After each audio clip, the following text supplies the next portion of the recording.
فيلم النهارده بيحكي عن شاب أمنية حياته يبقى مشهور على السوشيال ميديا، وفضل 10 سنين يجرب بكل الطرق ولكنه فشل انه يبقى مشهور برضه، فقرر يقتل الناس في بث مباشر علشان يتشهر، منهم اهله واصحابه. قبل ما نبدأ الفيلم ما تنساش تشترك في القناة وتفعل الجرس عشان يوصلك الفيديوهات الجاية، وتعمل لايك للفيديو وتكتب لنا عايزنا نلخص فيلم الفيديو الجاي. بيبدأ الفيلم مع كيرتي اللي حلم حياته يبقى مشهور على السوشيال ميديا، وعامل القناة بتاعته من 2009 ولسه ما اتشهرش، وكان بينشر حياته كلها 24 ساعة للناس عشان يتشهر، بس محدش كان متابعه خالص.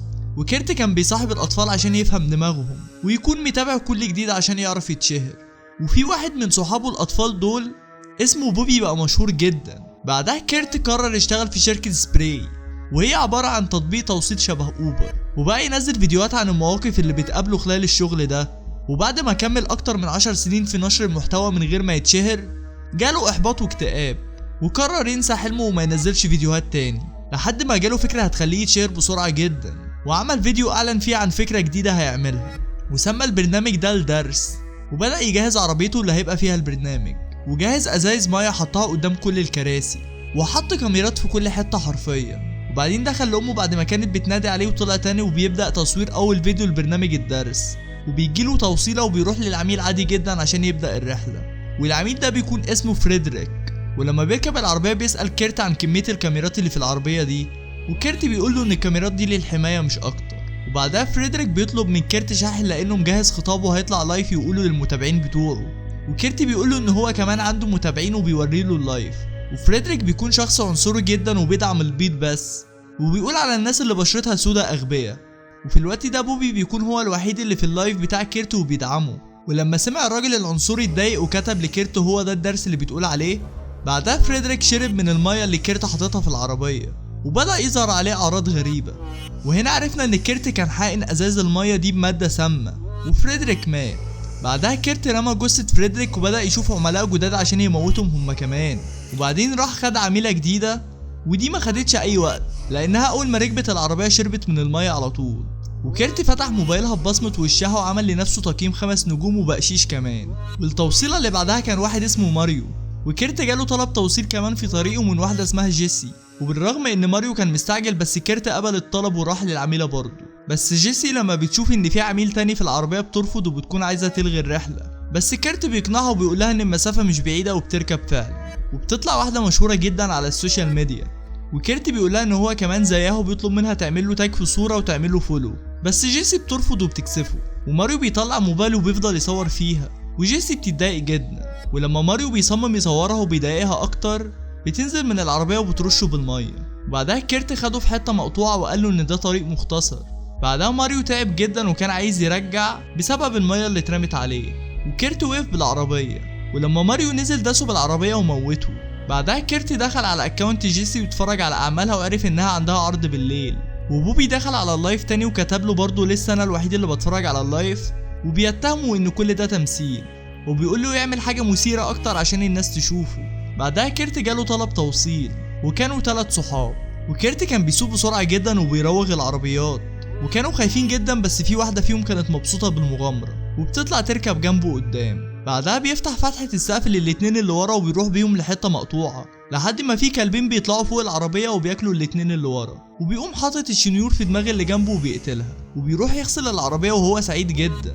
وبدأ يشغل فيديوهات جيسي تاني وبيشوف الالوفات الناس اللي متابعينها، وبيبقى مستغرب ازاي هو بيعمل كل ده ومفيش ولا متابع واحد بيتفرج عليه، وهي بتعمل فيديوهات تافهة وفي الوفات بيتفرجوا عليها. بعدها كيرتي بيروح لبوبي البيت وهو فاتح اللايف وبيصوره، وبوبي بيقول انه مش عايز يبقى جزء من هزاره الشرير ده، وبيقفل الباب في وشه.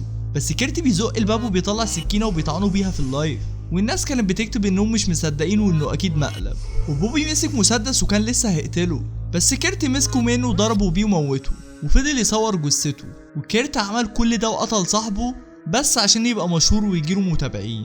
بعدها كان بيستحمى من دم صاحبه اللي عليه في بيت بوبي، ولقى في ناس كتيرة بدأت تدخل اللايف بتاعه، وكان سعيد جدا ومش مصدق نفسه ان في ناس بقت تتابعه. وقال في اللايف انه هيروح عرض جيسي بالليل ولازم تتفرجوا عشان اعمل لكم مفاجأة. وفتح اللايف من الكمبيوتر بتاع بوبي عشان يخلي المتابعين بتوعه يتابعوا القناة بتاعته. بعدها ابوه كلمه عشان عايزه يوصله مشوار، ولما ابوه ركب العربية شاف مسدس في الدرج، وبيسأله جايب المسدس ده ليه، وكيرتي بيقول له عشان لو في حرامي ركب معايا او قطاع طرق اعرف ادافع عن نفسي. وبعدين بيوصلوا الديسكو اللي ابوه رايحه وبيسلم على اصحابه، ومن ضمنهم واحده صاحبه ابوه اسمها اونو وتبقى مشهوره جدا على السوشيال ميديا. وكيرتي بيطلب منها تعمل له تاج عشان يجيله متابعين بس بترفض بالذوق، وكيرتي بيزعل وبيسيبهم ويمشي. ولما بيركب العربيه بيلاقي اونو جت وراه وبتطلب منه يوديها مكان معين عشان يجيبوا اكل، وهتعمل له تاج زي ما كان عايز. ولما بيوصلوا كيرتي بينزل يجيب الاكل، واونو بتشرب من الميه اللي في العربيه وبتبدا يجيلها اعراض السم. ولما بيرجع بيلاقي اونو فاقده الوعي، وبيرمي الميه من الشباك والشرطه بتشوفه، والظابط نزله من العربيه عشان كان فاكره سكران. فجاه اونو بتفوق وما بيبقاش في وعيها، وبتلاقي مسدس في العربيه وبتضرب بيه عشوائي بس بتيجي في الظابط وبيموت. واونو بتنزل من العربيه وبتجري والظابط التاني بيجري وراها، وكيرتي بيركب العربيه بسرعه وبيمشي في طريق عكسي والشرطه بتكون بتجري وراه، وبيفرج المتابعين بتوعه على الجنان اللي بيعمله ده عشان يجيله متابعين اكتر. وكان بيتكلم عن المتابعين وعمال يتكلم عن نفسه وقد ايه هو جامد وعمل كل ده. بس فجأة بيعمل حادثة وعربيته بتتقلب، وفي الوقت ده بتكون جيسي على المسرح وبدأت العرض بتاعها. وبنرجع لكيرت بعد ما فاق والمتابعين كانوا فرحانين انه ما حصلوش حاجة من الحادثة، ويروح بسرعة للمسرح عشان يشوف العرض بتاع جيسي، وبيلاقيها بتحكي الموقف اللي كان معاه الصبح وبتتريق عليه وبتقول انه عايز يشحت متابعين وكان بيتوسل لها عشان تعمل له تاج. وكيرت مسك المسدس وكان هيقتلها لان الكلام ضايقه، بس بترجع وبتقول انه فكرني بنفسي قبل ما اتشهر، ولما الموقف ده حصل معايا اتضايقت عشان افتكرت ان كنت زيه كده، وان في الاول الشهرة بتبقى صعبة جدا. فبيرجع في كلامه وما بيقتلهاش. وجيسي بتقرر انها مش هتبقى موجودة على السوشيال ميديا تاني، وبتكسر موبايلها قدام الجمهور. وكيرت بيطلع من المسرح وبيوقف تاكسي، وبيقتل السواق وبياخد العربية وبيرجع يقف قدام المسرح. وجيسي اول ما بتطلع بتوقف تاكسي وبتركب معاه، وما بتكونش واخده بالها ان هو اللي سايق لحد ما بيقولها انه كيرت اللي ركبت معاه الصبح، وبتبقى مكسوفه لانها كانت بتتريق عليه في العرض، بس بيقولها انه ما زعلش والعرض عجبه جدا. بس فجاه بتلاقيه ماشي من طريق غلط وبتقلق جدا، ولما بتساله انت ماشي من طريق غلط ليه ما بيهتمش بكلامها وما بيردش. وبعدها بيقولها انه واخدها عنده البيت، فبتمسك سلك الشاحن وبتخنقه عشان تدافع عن نفسها، بس بيقف بالعربيه بسرعه وبيضربها لحد ما بتفقد الوعي، وبياخدها وبيروح بيها قدام بيته وبيرميها قدام العربيه. وفي الوقت ده بيكون في 50,000 واحد متابع البث المباشر، وكيرت بيعمل استطلاع رأي على البث المباشر بتاعه، وبيسأل الجمهور يغتصبها ولا يتجوزها ولا يقتلها. و58% من الجمهور اختاروا انه يقتلها، و18% اختاروا انه يغتصبها، و6% بس اللي اختاروا يتجوزها. وبيتفاجئ من النسبة الكبيرة دي اللي اختاروا القتل، وفعلا بيقرر يقتلها وبيتحرك بالعربية بس الكاميرا بتقع، وبيقف عشان يركبها تاني بس بيتفاجئ انها اختفت، وبينزل من العربية عشان يدور عليها. بس جيسي بتيجي من ورا العربية وبتركبها وبتفضل تجري وراه عشان تموته، بس بيدخل بيته بسرعة وهي بتخبط في البيت وبتدخل جوه بالعربية. وكيرتي بيخنقها بس بتضربه في وشه وبيسيبها والموبايل بيقع منه، ولما بتمسك الموبايل بتلاقي المتابعين بيقولوا ان ده تمثيل، وجيسي بتقول لهم انكم مرضى وان ده مش تمثيل واي حد يعرف احنا فين يبلغ الشرطة بسرعة.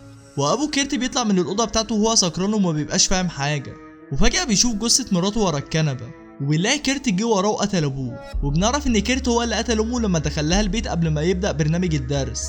وجيسي فقدت اعصابها وما كانتش مصدقه اللي بيحصل، وركبت العربيه ولسه هتدورها لقيت كيرت موجه عليها المسدس، بس لحسن حظها الطلق اللي في المسدس خلص، فدورت العربيه بسرعه وداست بنزين جامد ودخلت بيه في الحيطه ودمه غرق العربيه. والمتابعين طلبوا منها تروح تشوفه لسه عايش ولا مات، ولما بتروح له بتلاقيه لسه عايش، فبتمسك الموبايل وبتضربه في وشه لحد ما بيموت. وجيسي بتتصور مع جثته وبتنزلها على السوشيال ميديا، وفي ملايين بيشوفوا اللي حصل، وكيرت اتشهر جدا، وده اللي كيرت كان عايزه وقدر يوصله فعلا، بس بعد ما خسر حياته وقتل ناس كتيرة بريئة. وخلص الفيلم. ما تنساش تشترك في القناة وتفعل الجرس عشان يوصلك الفيديوهات الجاية.